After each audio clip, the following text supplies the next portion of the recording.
including residential and commercial opportunities. So the amount of lift that's generated from a C2 site to a 11-story building is not as much as if, say, this was a C1 or an RS1 site. And so the amount of cash amenity contribution for this site is based on a negotiation between the staff and applicant teams regarding that amount of lift that is seen in the pro forma review.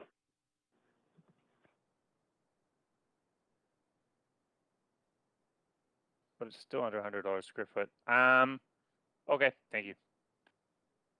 Thank you, Councillor Weave. Councillor Kirby-Young is back on the queue. Please go ahead, Councillor Kirby-Young.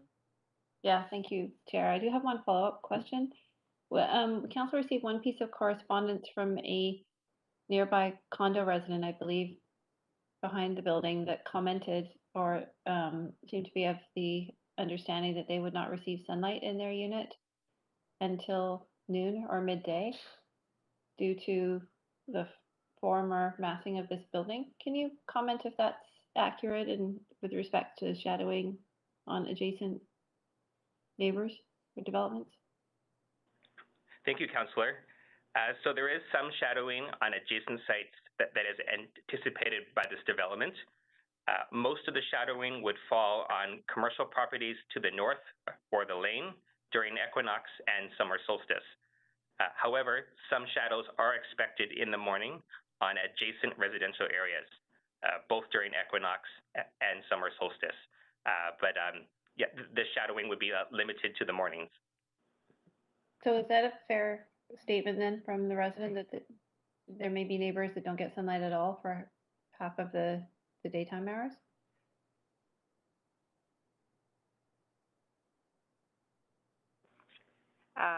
Councillor Kirby-Young, Marie Linehan, Development Planner.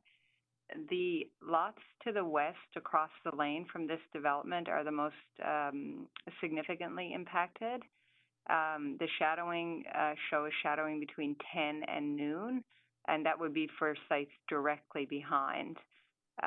So yeah, the portion of the morning, there's going to be shadowing of sites to the rear west of this this property.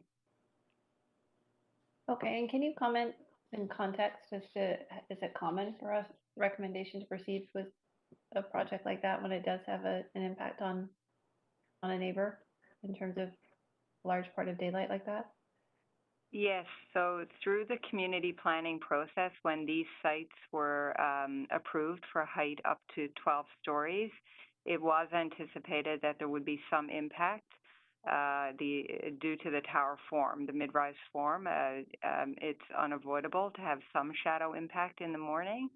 The built form guidelines is meant to try and mitigate this as much as possible, and it does that through limiting the tower plate size and also having spacing between towers. So other towers that might occur along Granville would have to be spaced.